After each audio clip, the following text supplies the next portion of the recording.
Everyone has a secret, but not every secret was meant to stay buried.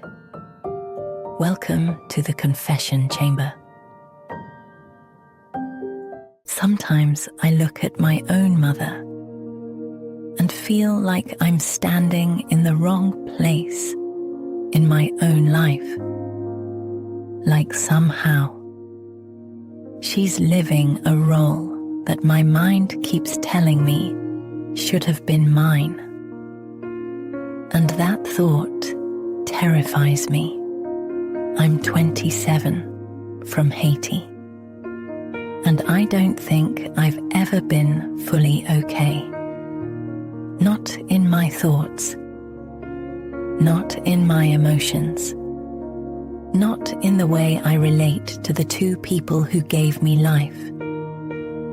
Because the truth is, I've been fighting something inside me for years. Something I don't understand. Something I don't want. But something that refuses to leave. My father has always been my safe place. Calm, gentle, present. He didn't just exist in my life. He filled it. Every gap, every silence, every moment I needed someone. He was there. And I held onto that. Too tightly. For too long. At first, it was innocent. A child loving her father, wanting his attention, wanting to be close to him. But somewhere along the way, something shifted, and I didn't notice it until it was already too deep. I think what scares me the most is how natural it started to feel. That's what made it dangerous. Not sudden, not loud, just quietly growing. I started thinking about him more than I should. Not just as my father, but as him. The way he speaks, the way he carries himself, the way he notices things about me that no one else does. And those thoughts didn't come once.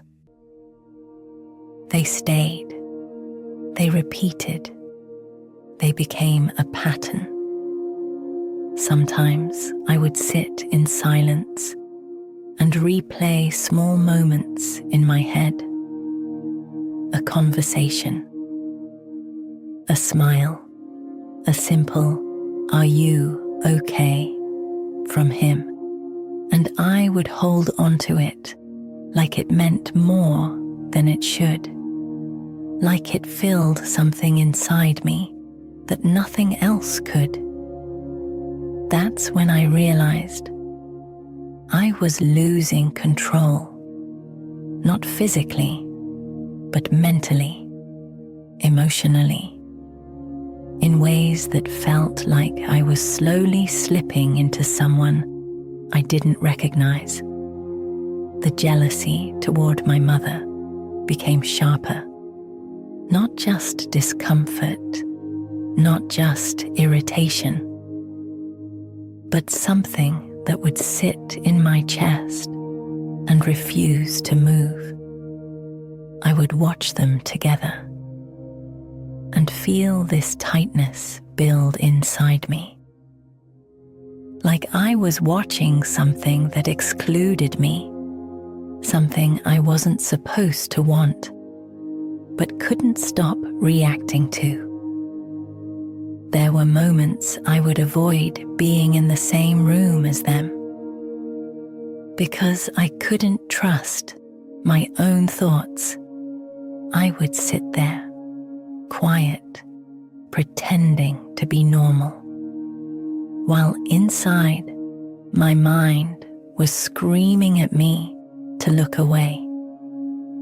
And then came the moments that scared me the most, the ones where I didn't feel in control of my own mind anymore. I would catch myself imagining things that crossed emotional boundaries, not actions, but thoughts. And once they started, it was hard to stop them. Like my mind had found a door it wasn't supposed to open, and now it didn't want to close it. I remember one night clearly. Everyone was asleep. I was in my room, alone, staring at my phone. There was a picture of him from a family event. Just a normal picture. But I couldn't stop looking at it. I told myself to close it. I told myself to put the phone down. But I didn't. I just sat there, frozen, stuck between knowing this was wrong and not being able to pull myself away. That moment scared me because it felt like I wasn't choosing anymore, like something inside me had taken over. And then something happened that almost exposed everything. One afternoon, I was in my room again, door slightly closed, lost in my thoughts. I had been sitting there for a long time, just staring at nothing, replaying things in my head. And I didn't hear the door open. My father walked in. I don't even know how long he stood there, but when I turned, he was looking at me, not confused, not suspicious, just present.